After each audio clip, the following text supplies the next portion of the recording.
What if you could combine the powers of science and trickery to become the most interesting person in any room? A master of social engineering at the bar and on the streets? Well, guess what? That's exactly what you're gonna learn on Scam School. The first thing you wanna do to grab everybody's attention is learn an amazing magic trick, and it's easier than you think.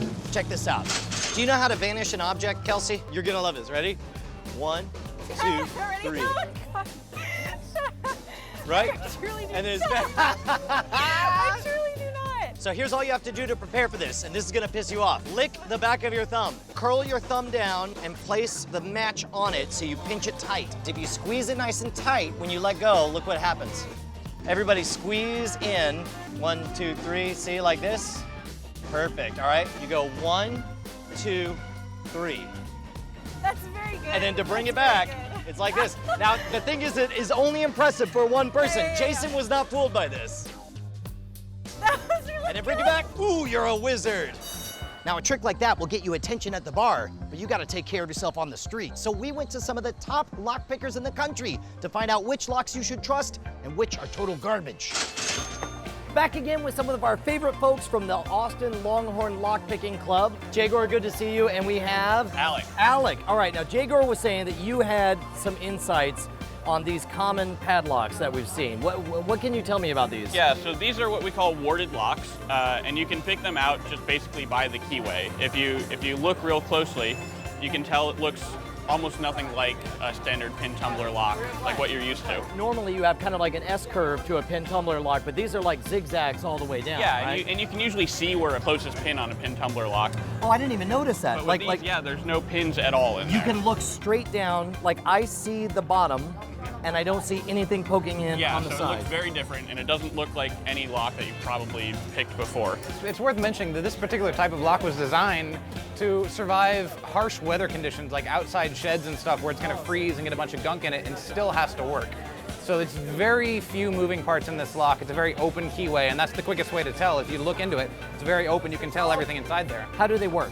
So the way these locks work, this is actually a key to the lock that you have in your hand. And if you look, there's a bunch of notches cut out. So to me, I look at this and I'm like, oh, it's just like a pin tumbler lock. You've got notches up and down and it matches and then it twists. But is that not the case? That's almost the case. These cuts actually correspond to fixed discs inside the lock, and the key is inserted, and when turned, those notches have to match up with the discs inside the lock. If you have the wrong key, what ends up happening is those notches don't align and the key can't turn. In general, it's actually just the last tab that actually turns anything.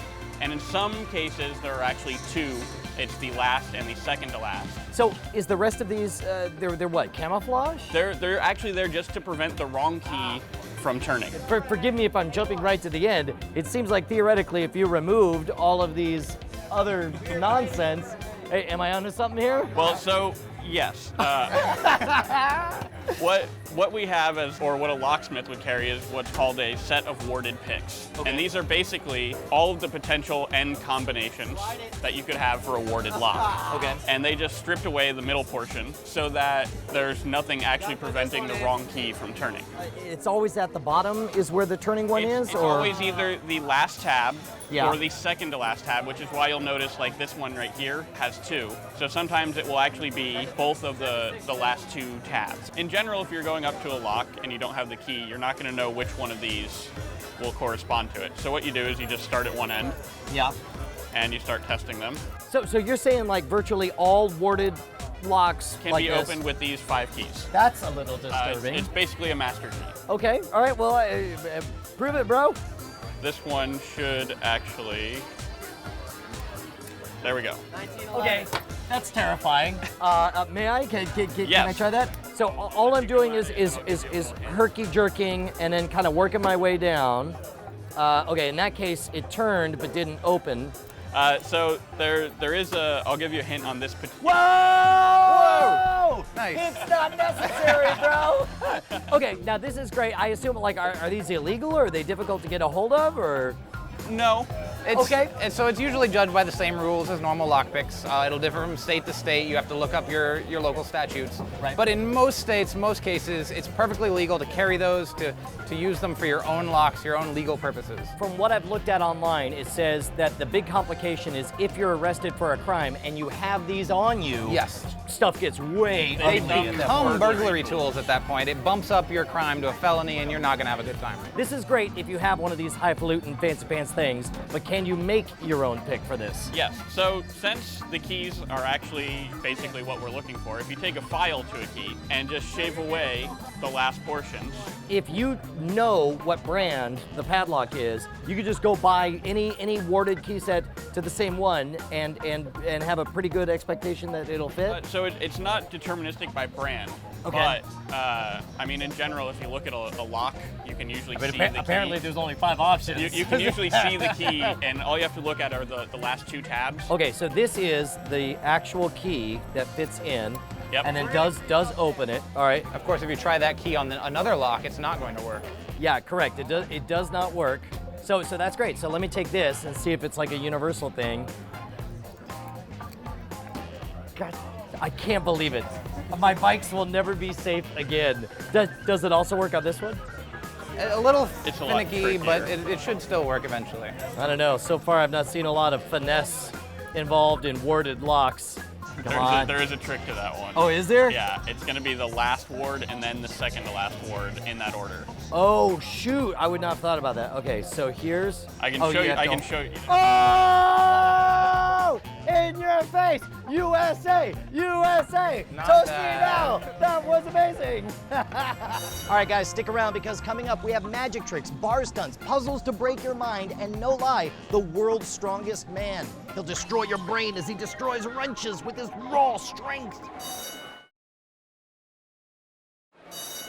Welcome back to the only show dedicated to social engineering at the bar and on the street. I'm your host, Brian Brushwood, and the next time you're networking, when you swap contact information, why not make that a moment of pure magic like this? All right, let's say you're handing out your business card. You could do it just like a chump and be like, here's who I am, or you can make a moment out of it by showing that all your cards are blank on both sides, right? You can take one of them, run it through the printer, and show that nothing happens until you actually start typing, and then it types out your details on there, right? And you're like, oh, that's me. All you have to do is take your business cards, have half of them facing one way, the other half facing the other. You show the top few, you flip it over, then you show the bottom few, so you're showing the backs on both sides. Then we get to the real work. You set the card on your fingertips and you're gonna curl them around so that as you push it, it shows the same side again. You'll set it like this, curl around, push it, and nothing changes. And you can keep doing this and it'll keep showing the same blank side. When you want to print the card, instead of sending it on your fingertips, what you'll do is you'll set it on your palm. Curl your fingertips in, turn it over, and then you do the typing motion. And then what's great is you do the typing motion and it actually fools yourself. There you go. Ah, nicely done! You've nailed a magic trick. You have everyone's attention. Now's the moment you score a free drink with an unbeatable puzzle. Something so frustrating, they'll do anything for the answer. Back again at the Rusty Mule, we got my brother Jay, we got Tavian, we got Jason Murphy here. I have a logic conundrum for you. There are 3 characters in this story. I need names for them. Guy's name. Hannibal. Hannibal. Guy's name. Pantaluni. Hannibal, Pantaluni, and a girl's name. Deborah. Deborah, thank you. Thank you. Hannibal, Pantalune, and Deborah. Yes. Hannibal is looking at Deborah. Deborah is looking at Pantalune. We don't know which way Pantalune is looking. Pantaluni's dead. He just killed Pantalune. Pantalune is in a superposition. He's Schrodinger's cat right now, okay? But we do know that Hannibal is married, Pantalune is not. So the question is a married person looking at an unmarried person? Well, if this guy's married, First of all, use his name. oh, I'm sorry. If Hannibal is married Hannibal is married. and he's staring at Deborah, Well, we don't she's- know if she's married or not. Yeah. No. She's like got eyeballs for Pantaluni. You're looking at him like he's the one who made up the terrible name. No.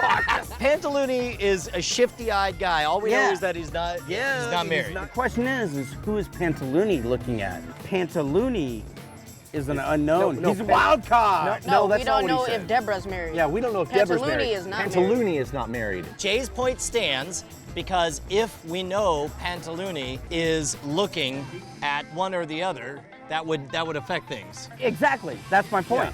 But Married, unknown, unknown. What? Unmarried. Yeah. You just said unknown. You messed up my groove. By the way, your groove was wrong. You messed up. Pantaluni Yeah, Pantaluni. is unmarried. We don't know about We don't Deborah. know. No, Yeah, no, unmarried. Yeah, Unmarried. married, unmarried, unknown. Oh. Well, that's just Pantaluni for you. You never know with that guy. To reiterate, the question is a married person looking at an unmarried person? Yes, no, and cannot be determined. It totally can be determined Because it's scam school. because it's him. Can we just add another person? No, that would be great if you could shape the puzzle. I like the way you're thinking, Damien. Jackson comes You're in. like, here's spice Larry. this up. He's awesome. Okay, so is Hannibal or Deborah staring at a married person? So, staring at a married person. wait, Hannibal is married. Deborah, we don't know. Pantaluni, unmarried. So, That eliminates him from staring at anybody. because it doesn't, that's irrelevant to the question. Exactly. Sort of. Oh, dude, you guys are getting dangerously smart here. Normally, this is the part where I reveal the answer to you guys, but instead, I'm gonna give you the path to figure it out on your own. There's only two possibilities. Explore them both. We don't know if Deborah is married or not. She's either married or not married. Because Right, in which case it would be married, married, unmarried. Definitely unmarried. Which would mean And the answer would be Deborah! No? No, it's a yes or no question? Yes or no? yes. Deborah! Oh, God, this is so good. There's only two possibilities. If she's married, you have a married person looking at a married person looking at a what? Unmarried person. In which case the answer is? Yes. Yes! Exactly. Or she's not married, in which case we have a married person looking at The answer is yes. So no matter what, the answer is Yes. Looking for a simpler challenge? Here is the world's most difficult sports trivia question. Who is the only person to have played for the Chicago Blackhawks, the Chicago White Sox, and the Chicago Bulls? Take a moment, think about it. Answer coming right up. Welcome back to Scam School. I'm Brian Brushwood, and this is the answer to the world's most difficult sports trivia challenge. Who is the only person to play for the Chicago Blackhawks, Chicago White Sox, and the Chicago Bulls? The answer? Nancy Faust, the organist. Shut up, that was a good one, right? All right, if you want a simpler challenge, we go to the man himself, Diamond Jim Tyler, who brings us this classic bar challenge. Oh my gosh, back again at the Moon Tower Saloon. We got Jason Murphy, we got Diamond Jim Tyler, and we're meeting for the first time Xavier from My American Roots. man. Thank you so much for joining us, no man. problem. All right, what do you got for us this time, Diamond Jim? All right, a little challenge with 3 glasses, and it's a balancing stunt. It's a bet. You want to balance each glass on the rim of the other so that they stay suspended in the air with your hands free. This is just a straight up get a beer yeah, if you don't. do it? Yeah, you don't have to turn them upside down. Just balance one on Because, one edge. because one that's on the first other. thing I thought of is, you know, Right. that doesn't Yeah. seem No. too challenging if Right. you're done. Nope. Bada bing bang. That's not the So answer. not that. That's what I was about to do. Oh, really? Yeah. You guys knock yourselves Man, out. take it away. Who wants to go That's first? it? Yeah, That's it. go for it, Jason. Floor, lip, floor. Go Murphy. Go Murphy. So on the rim, on the rim, on the rim. Yeah, that's not gonna work. So yeah, not like that. One on top of the other. I think I have it halfway there. Here, sick. Yeah, okay. I did my part. I got the first level. Good. Good for you. So I'm imagining there's a point somewhere along here, like maybe halfway between this edge and this edge, where we can put this. Xavier, you got any ideas? Come on. Here, I you have try, a you clue. try. I don't know. Oh man. Yeah, I can't do that because one of them is gonna. No, for a second there, I thought I Yeah, I saw thought I it. I was almost all had it. excited. It can't be that simple though. I mean, clearly it doesn't you work, go. but it's I'll also help too obvious. You're saying the zigzag thing, like it'll counterbalance everything, It right? seems like it should. Yeah. I don't know. It seems too simple though. Well, there's this stuff called super glue. I think that would help us out. It seems to me the key, and you can tell me if I'm right on this, Jim, is that you get people to take the bet before they actually start touching everything. Of course. Because if you ask me just looking at it, and you can even show the first one, just balance another one on top. Exactly. I'd be like, psh, yeah, of course. Okay, go ahead. All right, what do you? Oh.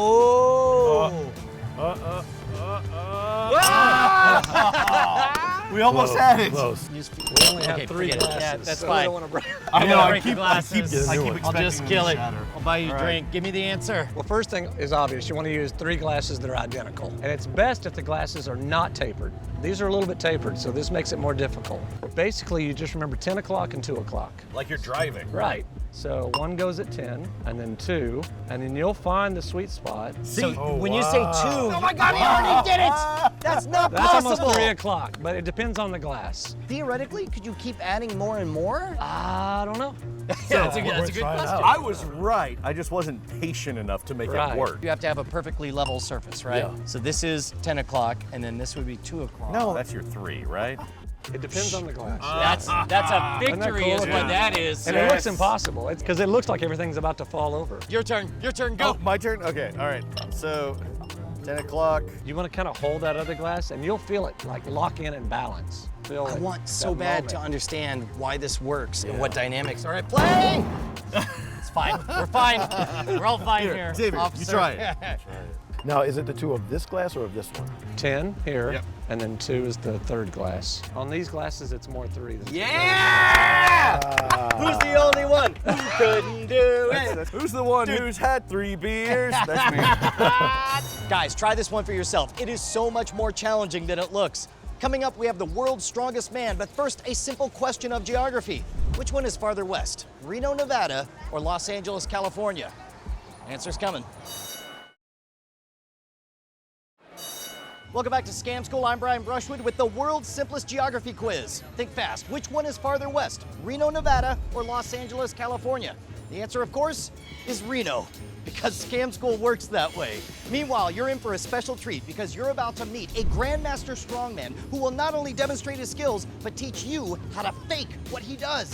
Back again at the handlebar, we've got former world champion arm wrestler Dennis Rogers, international strongman, and we are meeting Alistair and Maggie. Excellent. Okay, look, here's the thing about Dennis Rogers. This guy is the real deal. He rolls up frying pans as if they're newspapers. He bends wrenches with his bare hands. He takes horseshoes and sculpts them into hearts and other shapes. I have a wrench.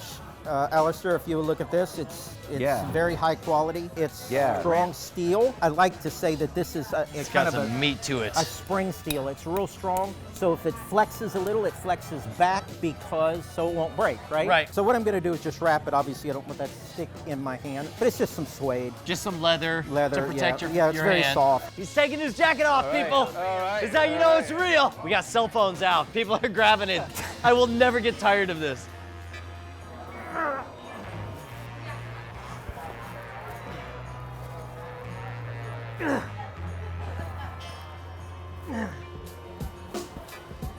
Oh my God! God! He snapped a wrench in half. Are you kidding me? Look at this. Alistair, feel that. Feel that. Insane. That's insane. I've never seen you just break it with your bare hand. I figured that one would break because I knew it's, like I say, kind of spring steel. It'll spring just a little bit. Yeah. It pounces back. It shows it's super tempered. It's got a strong tensile strength, but when it's tempered, it's hard, so it doesn't want to bend. Over your career, you've been bending stuff for what, 25, 30 years now, right? Probably 3 decades. Okay, 3 decades. In that time, you want to look for objects that genuinely make it a struggle for you. Right, but right. along the way, I would imagine you find a bunch of stuff that even schmoes like me and Alistair would be able to break, right? Yeah, I've actually seen people using some of that stuff, and where you don't really even have to do anything to tamper with it. You're talking about guys like this right here. And stuff like this. This is metal. Alistair, tell me if we're on the same page here. Yeah. I look at this, especially from like 4 or 5 feet away, that looks as legit. If he were to break this in half, that would be just as impressive to me. Just as impressive, if not more so, because it's shorter, so therefore it's kind of like that much more harder. Right, but I'd it say. turns out like there's secret things that you saw Right. this in a store and you're like, no, Alistair and Brian could break this thing. Yes, you see me bend them this short. I just Sure. bend them up here Right. into you. They don't break. They're nice, thick wrenches. But the thing that immediately any professional could tell, it's muck. And it's clear like they got some kind of crappy sand mold that they're Exactly. casting this in, Exactly. right? Yeah. Exactly. It's such a piece of crap that when you look at it after it breaks, you'll see all the pits even inside on the end of the metal. Okay, we'll examine it, but first we need somebody to be a fake Dennis Rogers. Alistair, do you feel up to the You can challenge? do Do you this, know what, Alistair. mate? I'm in. I've got a different accent, but you know what? I'm up for the challenge. If you want, Alistair, you can just hold it like this in your hand and just push and. All right, it but you got to give us your full experience. You got to convince us that you're strong and powerful. And then once you push and it starts to bend a little bit, then you can come down here and it'll break. That way it'll give you a fulcrum is what I'm saying to help you out there. All right, all right. Ladies and gentlemen, put your finger out straight from the wilds of Borneo, it's Alistair, the world's strongest man. He's gonna get it. Thank you. Come on. Come on. You got it, you got it, you got it. Have I got it though? Is that a thing? I don't know, Have is really it got bending? Is it bending? Come on, Alistair. No, not really. It's that. Give me a minute. Okay.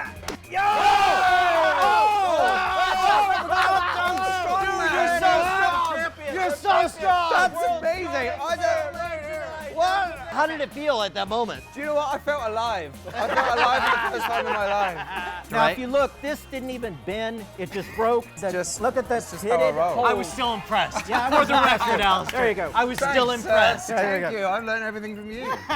Dennis Rogers has been a friend of the show for nearly 10 years now. Here he is teaching me a way to shut down a punk at the bar, back when I looked like a porcupine. Let me show you one. All right. Take 2 fingers. Yeah. Go just like this. All right. Put them together. Okay, you got them? Let me inspect them. Yeah, that's what I like. I like that. Teaches you to mess with the strong man. And there you have it, my friends. That is how you combine science, trickery, unbeatable logic puzzles, and bar scams to become the ultimate social engineer at the bar and on the street. Speaking of which, been doing a lot of this on the street stuff. I feel like I got to give time to the other side. Is there, what's on tap?